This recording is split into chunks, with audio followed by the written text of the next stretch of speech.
A gente vai continuar repercutindo essa expectativa que a gente tinha aqui para o Plano Safra, né, agora desse ano, ou seja, Plano Safra de 2025 e 2026, lançado nessa terça-feira, o Plano Safra agora empresarial. Para isso eu chamo o CEO da WFlow Agro, Pedro Basso, que já está aqui comigo. Pedro, muito bom dia para você. Antes de mais nada, bem-vindo aqui à nossa programação, Pedro, e eu já engato uma pergunta aqui contigo.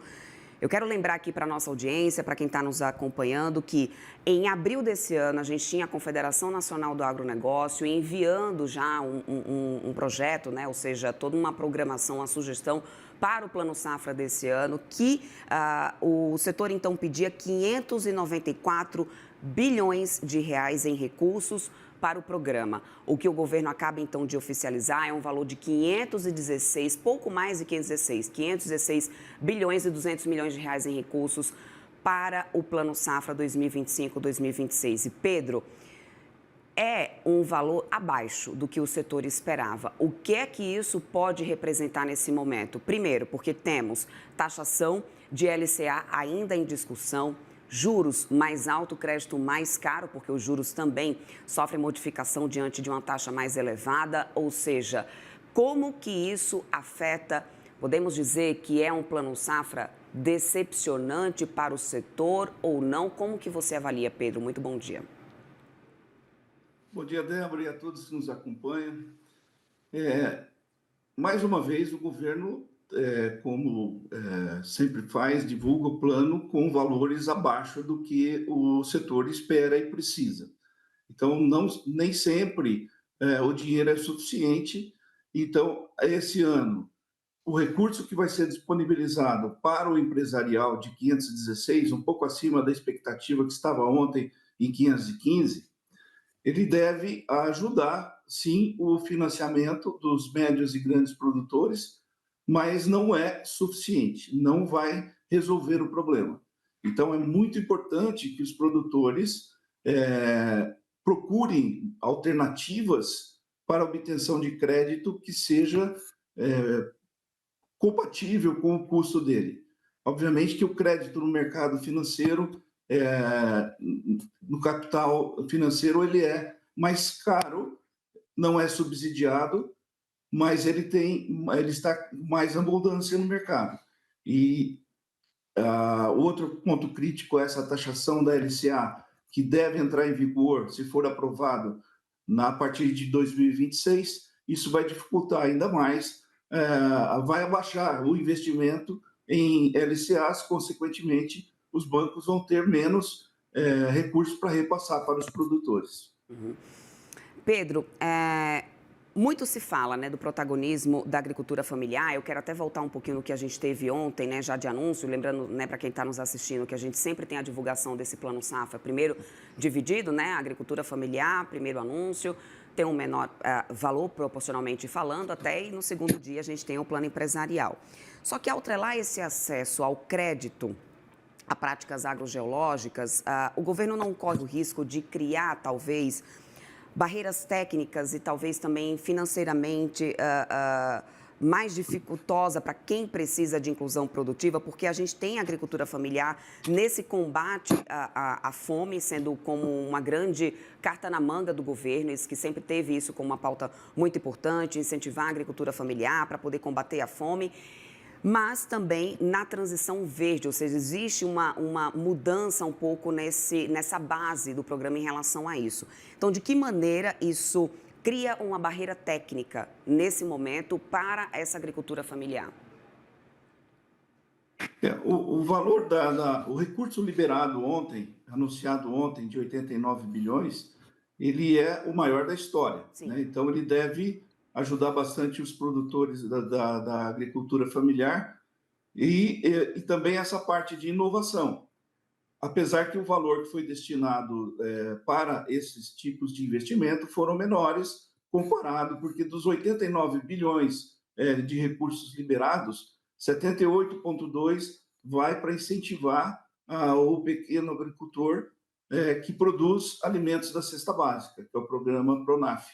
Então, esse recurso ele vai colaborar, mas precisaríamos ter mais recursos destinados à agricultura regenerativa, à agricultura é, que vai produzir inovação no campo e reduzir custo e aumentar a produtividade. Então, é um avanço. O setor recebeu bem o anúncio de ontem, porque gostou de ter visto o aumento dos recursos liberados e também a manutenção da taxa de juros, que vai ficar na média 3% para o Pronaf, que dentro se considerar a inflação de 5%, nós estamos tendo uma taxa de juros negativa, 3% de juros da taxa versus os 5% de inflação. Então, isso foi bem recebido pelo setor, mas precisaríamos ter um pouco mais de recurso para as inovações. Uhum. Ou seja, com esse plano safra que foi agora divulgado, agora falando do plano safra empresarial, ficando abaixo do valor que era esperado pelo setor, a parte de investimento, né, de inovação, fica comprometida, Pedro? Fica comprometida porque eles precisam de muito mais recurso. E aí ele vai ter que procurar o recurso no mercado financeiro. E o importante é considerar também que o recurso e a produção, ela não é suficiente apenas para garantir um bom resultado. É muito importante o produtor produzir bem, aumentar a produtividade, mas não adianta apenas aumentar a produtividade, ele tem que vender bem, ele tem que vender na hora certa, ou procurar vender na melhor hora possível. Então, ele precisa aplicar inteligência financeira no seu negócio, não apenas depender dos custos, que é algo que ele consegue controlar, mas também criar mecanismos de proteção para aquelas variáveis da fórmula do resultado que ele não consegue necessariamente controlar, que é a produtividade e o preço. Então, para essas variáveis, é importante que ele crie proteções, usando instrumentos do sistema financeiro, dos derivativos financeiros e seguro rural, que também é um outro fator que onera bastante o custo de produção e nem sempre é suficiente para aquilo que o produtor precisa. Agora, dando uma olhada nos últimos anos, Pedro, mesmo não tendo um plano safra crescendo exatamente, né, chegando ao valor que o setor espera, como o senhor mesmo falou aqui no início da nossa conversa, não é a primeira vez que o governo lança um plano que fica abaixo, né, do que o setor realmente espera ou precisa. Mesmo assim, a gente tem tido um aumento, né, de um ano para outro, apesar de não atender as expectativas, porém, por outro lado, a gente tem tido uma redução na emissão realmente desses financiamentos. E em alguns momentos eu tive já alguns feedbacks do setor em relação à burocracia, em relação ao financiamento, né? Então, mesmo que aumente o plano safra, a tendência nos últimos anos tem sido de uma diminuição na emissão desses financiamentos do plano. Que burocracias são essas? O que tem representado isso para o setor? Né? E do que adiantaria também ter um valor tão elevado que atendesse a expectativa, mas que, por outro lado, tivesse a burocracia? Então, eu queria que o senhor explicasse um pouco sobre como que tem funcionado essa dinâmica para trazer essa realidade que o setor tem enfrentado quanto às linhas de financiamento do programa. Você abordou um bom ponto, Débora. A burocracia é uma das reclamações legítimas do setor. Não conseguem alocar todo o valor liberado, o recurso liberado, e essas burocracias elas têm aumentado em função da inadimplência crescente que está tendo no setor. Então, se a gente já tinha ou já experimentava burocracias para obtenção de crédito, com exigências de garantias reais, que nem sempre o produtor tem garantias reais para dar no financiamento, no empréstimo que ele vai fazer. Garantias reais, eu estou falando de terras, estou falando de propriedades, que nem sempre estão com a documentação regularizada. Então, é importante que os produtores também se preparem para estar elegíveis à obtenção do crédito. burocracia existe sempre, desde sempre, e não temos expectativas de que vai diminuir. Com a inadimplência aumentando, haja vista a quantidade de recuperações RJs anunciadas recentemente, as recuperações judiciais de grandes empresas, de grandes distribuidoras de insumos, que elas são aqueles que fornecem o material, o insumo básico para o produtor, isso tem aumentado a preocupação do investidor que provê o crédito para o produtor.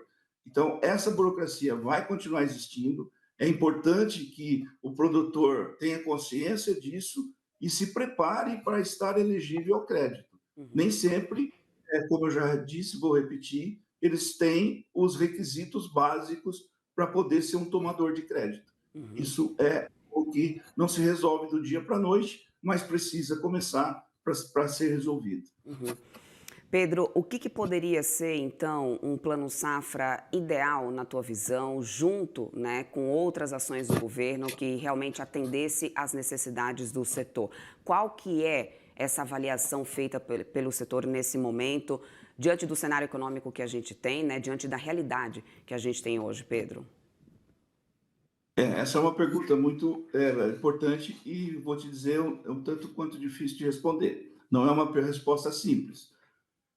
O setor vai sempre pedir mais e mais, mas nós temos que entender as limitações que o governo tem, as imposições e as de técnicas do governo com o orçamento apertado, com a política de controle de gastos, que não é das melhores, mas a parte fiscal implica bastante, mas a expectativa do setor é que ele tivesse um pouco mais de prioridade, que ele fosse um pouco mais ouvido, porque, afinal de contas, o agronegócio é quem praticamente carrega o PIB brasileiro.